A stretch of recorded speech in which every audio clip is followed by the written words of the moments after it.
एक ऐसी व्यवस्था लाएंगे जो फिर से इस देश को सोने की चिड़िया बनाए। और आप बोलेंगे वो व्यवस्था कैसी होगी, 2-3 मिनट में खत्म करता हूं। कैसी होगी व्यवस्था?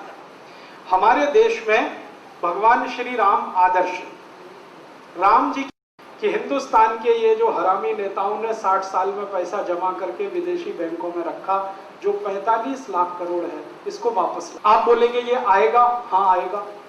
कैसे आएगा?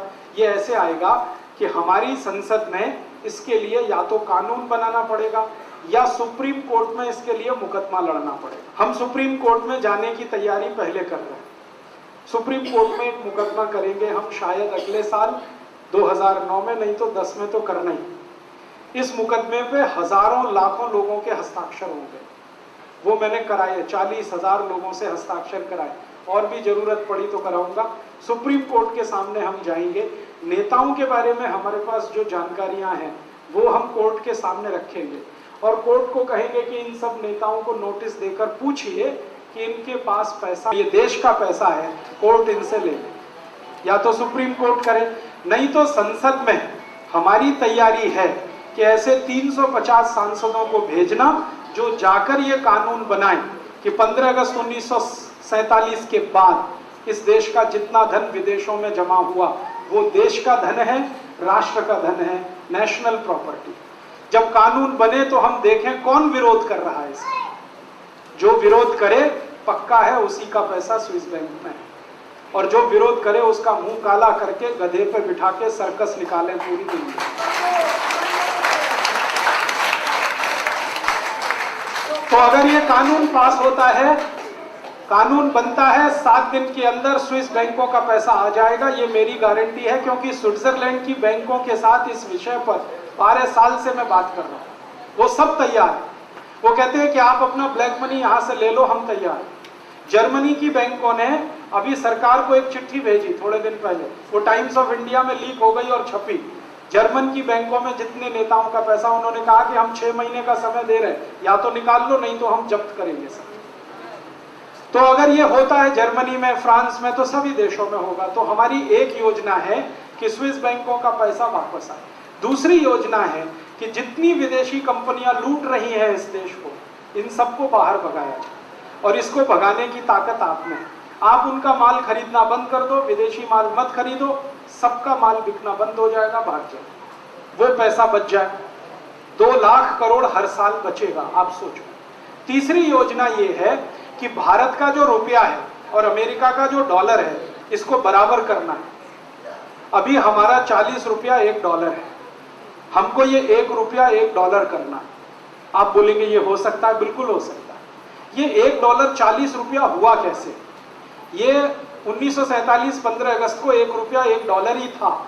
हमने तो 60 साल में जो कर्ज ले लिया अमेरिका और यूरोप से, उसके चक्कर में रुपया कम हुआ, डॉलर बढ़ गया। तो हमारी योजना है कि कर्ज वापस कर दो। कर्ज वापस करने के लिए धन कहां से आएगा? स्विस बैंक का पैसा जो हम राष्ट्रीय संपत्ति बनाएंगे, 45 लाख करोड़ है, उसमें से 18 लाख करोड़ का कर्ज दे देंगे। कर्ज देते ही रुपया और डॉलर बराबर आ जाएगा।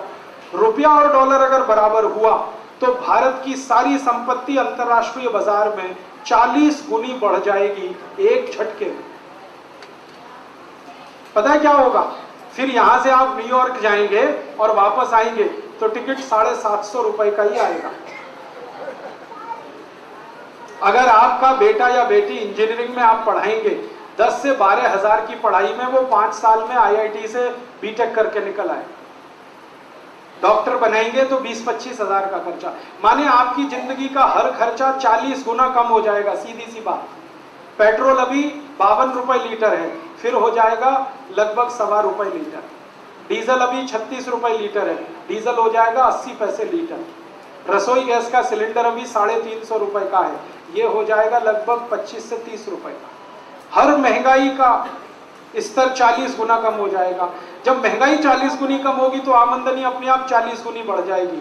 तो हर भारतवासी जो आज 1 रुपए का मालिक है वो 40 का होगा, जो 1 लाख का मालिक है वो 40 लाख का होगा, जो 1 करोड़ का मालिक है वो 40 करोड़ का होगा, जो 100 करोड़ का है वो 4000 करोड़ का होगा। हर भारतवासी अपने आप अमीर होना शुरू हो जाएगा। और रुपया और डॉलर जिस दिन बराबर हुआ उस दिन तो दुनिया में हमको कोई रोक नहीं पाएगा, हम सबसे आगे होंगे। आप जानते हैं क्यों? क्योंकि एक क्षेत्र ऐसा है हमारा जिसमें कोई मुकाबला नहीं कर सकता हमसे, खेती का क्षेत्र। खेती में हम गाय के गोबर और मूत्र से जो पैदा करेंगे ना धान्य, दुनिया में कोई नहीं कर सकता, क्योंकि किसी के पास गाय नहीं है जो हमारे पास है। देशी गाय हमारे पास है, सबके पास जर्सी और होलिस्टियन है, हमारे पास देशी गाय। देशी गाय के गोबर और मूत्र से ही धान्य पैदा हो सकता है, जर्सी से नहीं होता, क्योंकि उसके ना गोबर में दम है ना मूत्र में दम है, और दूध तो बिल्कुल बेकार है। तो खेती में हम गोबर और गोमूत्र का चलन करेंगे, करोड़ों किसान गोबर और मूत्र इस्तेमाल करेंगे, तो गाय ज्यादा पालनी पड़ेगी, तो गाय की संख्या बढ़ेगी, तो बैल की संख्या बढ़ेगी, तो बैल ज्यादा होने से ट्रैक्टर नहीं चाहिए, ट्रैक्टर नहीं चाहिए तो डीजल का लाखों करोड़ों का खर्चा बचेगा, वो किसानों का पैसा बचेगा। और गोबर गोमूत्र से जो अन्न पैदा होगा उसको हम खाएंगे तो हम स्वस्थ हो जाएंगे, क्योंकि यूरिया डीएपी का जहर नहीं खाना पड़ेगा। यूरिया डीएपी का जहर कम हुआ, गोबर गोमूत्र का अमृत खाने को मिला, तो बीमारियां ऐसे ही खत्म हो जाएंगी। तो 6.5 लाख करोड़ का जो बीमारियों का खर्चा है वो कम हो जाएगा, तो देश सब तरफ से अमीर हो जाए। ऐसी मैंने 50 योजनाएं बनाई हैं, आपको 4-5 बताई, कभी मौका मिला तो और भी बताऊं। स्वामी जी को मैं ये सब बता चुका हूं। ये उन्होंने जब समझ लिया तभी उन्होंने कहा कि ये राष्ट्र चेतना का काम शुरू करो। ये जितना भी मैंने बोला है यही है जो राष्ट्र चेतना कार्यक्रम। आपने यहाँ जो बैनर देखा है, ये राष्ट्र चेतना में 50 काम हमें करने हैं।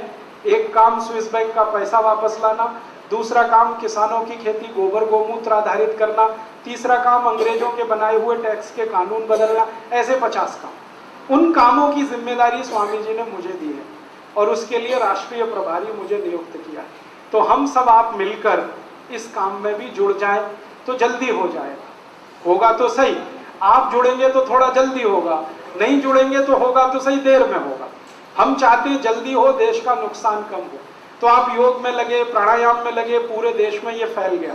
अब आप इस राष्ट्र चेतना के काम में भी थोड़ा थोड़ा समय लगाएंगे तो ये भी बहुत तेजी से फैलेगा और एक